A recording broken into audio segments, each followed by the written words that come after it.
what we are gonna do here is try to do sentiment analysis. So this is going to be an example of a sequence to vector RNN problem where we are taking the sequence of words in a user written movie review, and we try to output a vector that's just a single binary value of whether or not that user liked it movie or not, whether they gave it a positive rating.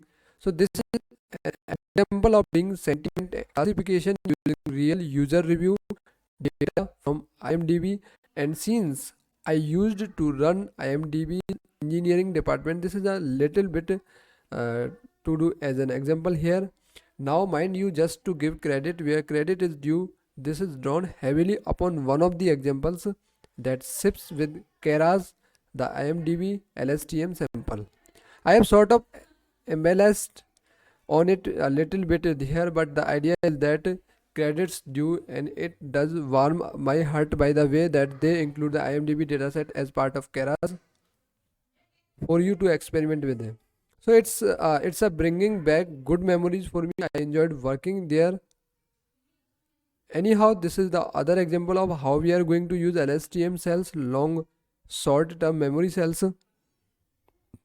Because again, when you are dealing with textual data, a sequence of words in a sentence, it does not necessarily matter where in the sentence that word appear. You don't want the property of words toward the end of the sentence counting more toward your classification than words that are at the beginning of the sentence. In fact, often it's the other way normal, so we are going to use an LSTM cell to try to counteract that effect that you see in normal RNNs, where data becomes diluted over time as the sequence progresses. In this example, so let's just dive in and see how it works. Well, start by importing all the stuff that we need from Keras. We are going to use a sequence pre-processing module sequence model so we can embed different layers together. We are going to introduce a new embedding layer as part of our RNN in addition to the dense layer that we had before. We will import the LSTM module. And finally, we will import the IMDb dataset.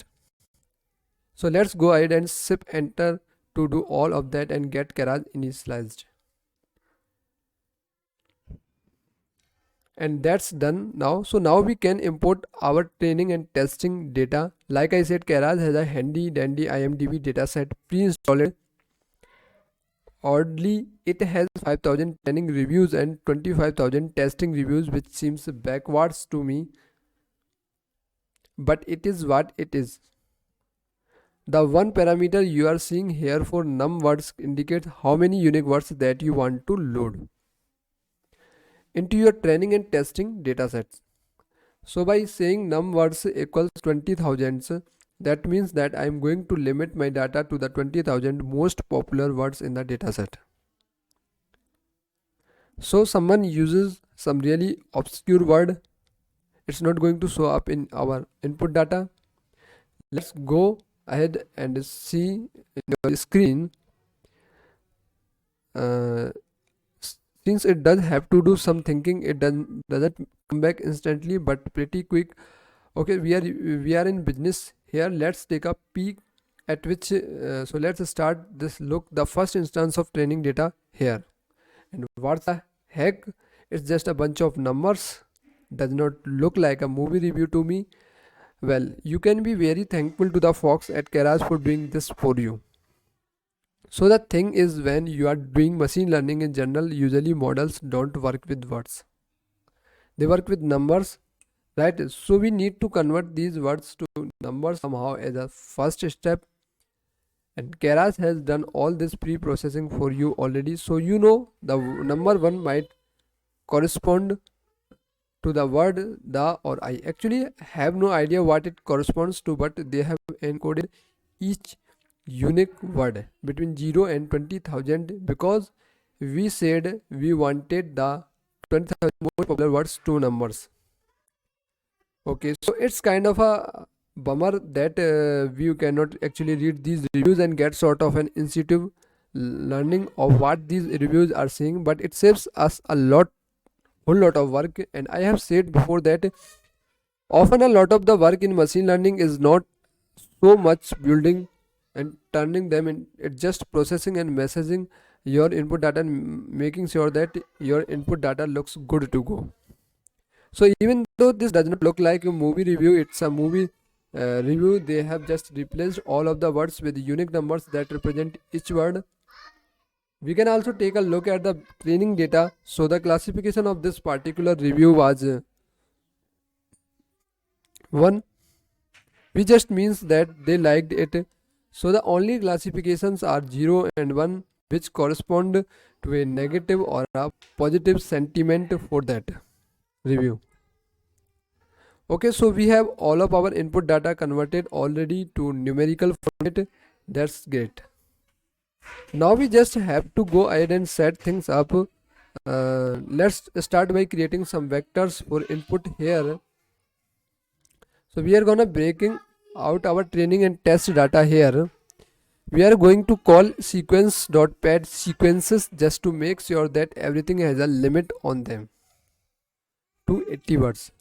So the reason we are doing this is because, like we said, RNNs can blow up very quickly. You have to back propagate through time. So we want to have an upper bound on how many times steps we needed to back propagate. So 80 words, which again have been converted to number for us already. Let's build out the model itself. Hey, we didn't actually run that. Let's go ahead, hit shift enter on that block. Okay, now we can build up the model itself, and for such a complicated neural network, I think it's pretty remarkable how few lines of code are going on here. Let's talk about this. We will start by creating a sequential model, meaning that we can just build up the typology of our network one step at a time here. So start with some additional pre-processing. We are using what's called an embedding layer here, and all that does is convert our input data of words up to the first 80 words in a given review into dense vectors of some fixed size. So it's going to create a dense vector of a fixed size of 20,000 words and then funnel that into 128 hidden neurons inside my neural network. So that's all that embedding layers is doing, is just taking that input textual data that's been encoded and converting that into a format that's suitable for input into my neural network. Then with a single line of code we built our recurrent neural network.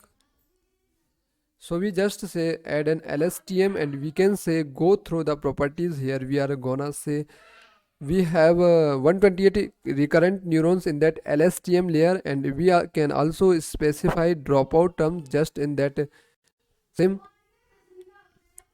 command here. So we can say that we want to do a dropout of 20%, and that's all there is to it. That one line of code sets up our LSTM neural network with 128 recurrent neurons and adds dropout phases of 20% all in one step.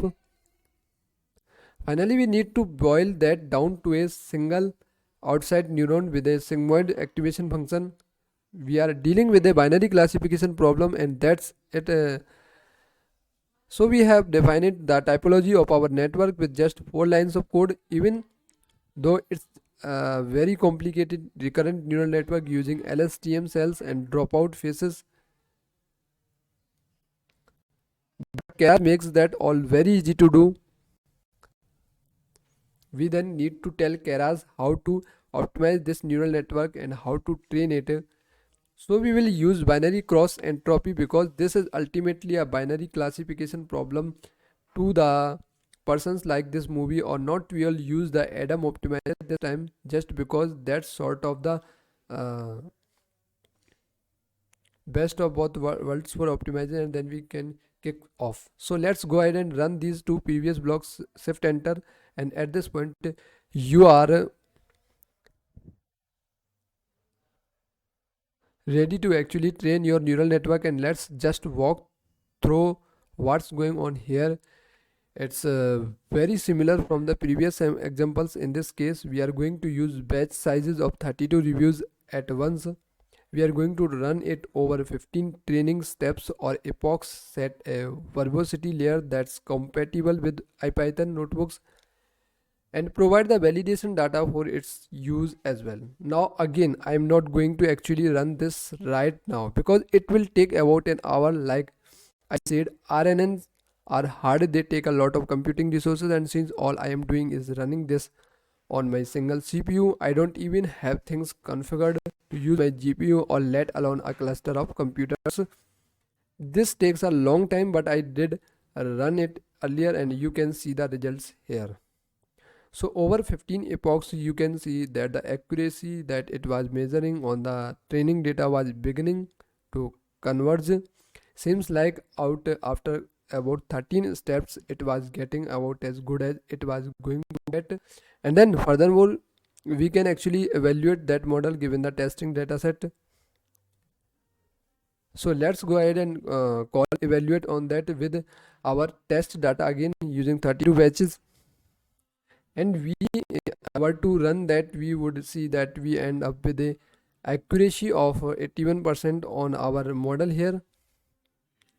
Doesn't sound that impressive, but when you consider that's 80 words of each review and trying to figure out just based on that beginning whether or not a user like the movie or not, that's not too bad. But again, step back and think about what we just made here. We have made a neural network that can essentially read English language reviews and determine some sort of meaning behind them. In this case, we have trained it how to take a sequence of words at the beginning of a movie reviews some human wrote and classify that as a positive review or a negative review. So in a very real sense, we have at some level, at a very basic level, taught our computer how to read.